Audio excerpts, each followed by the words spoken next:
Welcome back, everyone, to OpenLine. Talking history, we have with us Dr. Carole Bucy. She is a local historian talking about women's history. We only have 6 minutes left. That's not enough.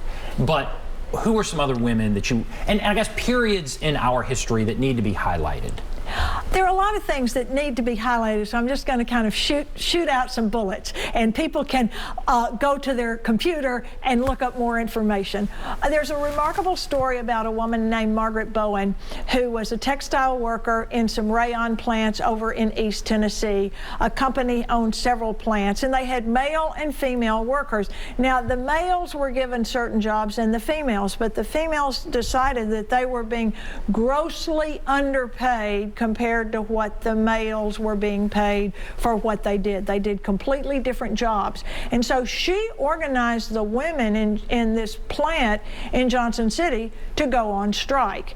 And it infuriated the owners of the factory. And that's a great story. So use your computer after the show is over and look up Margaret Bowen, Elizabethton, Johnson City, Tennessee strikes in 1929. Love it. Okay. Another one is Viola McFerrin going to West Tennessee. She and her husband had organized the NAACP in Haywood and Fayette County over in West Tennessee, where there was a large population of African American people who could not vote in those counties because of Jim Crow laws and other voter restrictions. So she started registering African Americans to vote in those counties. And as a result of registering these people to vote, most of these people were sharecroppers, and so what did the owners of the land do? They evicted all of these people for registering to vote. The owners of the property evicted them, and so citizens and groups from around the country came together, bringing in tents. A farmer gave his farm so that they could create a tent city, and families lived in these tents for over a year. In 1960, this started in 1960, the same time the sit-ins were going on here in downtown Nashville. Her story is quite remarkable as well, and there are so many more. That's fascinating. That's astounding. 1960. I mean, I thought you were going to say it was in the 1880s, but that's 1960, and that's Viola McFerrin. Viola McFerrin. So look up that name. So, all right, you've given us all kinds of stuff. You were at one point the Davidson County historian. I actually still am. You were still the. Well, I applaud it. I support that. What does that mean to be the Davidson County historian? Well, it's an honorific position, and I have taken the job to mean that my job is to promote learning the history of our county and our city.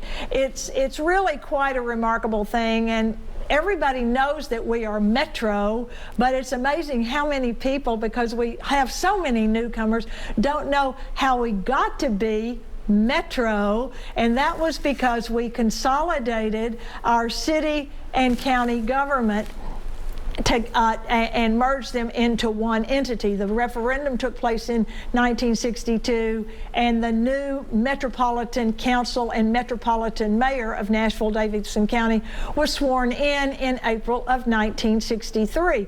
That, too, is a remarkable story. And so, for example, because that story is known by so few people here, I've often taught these classes for the public called Nashville 101 and 102 at a library or a community center, but I never quite get up to the present. And so starting in April for 4 Mondays, I'm going to be teaching Nashville 103, which is Nashville since World War II, which will include suburbanization, the impact of urban renewal on the city of Nashville, positively and negatively, integration of the schools and the creation of metropolitan government, and finally, really becoming the boom town of tourism and Music City, USA in our own right.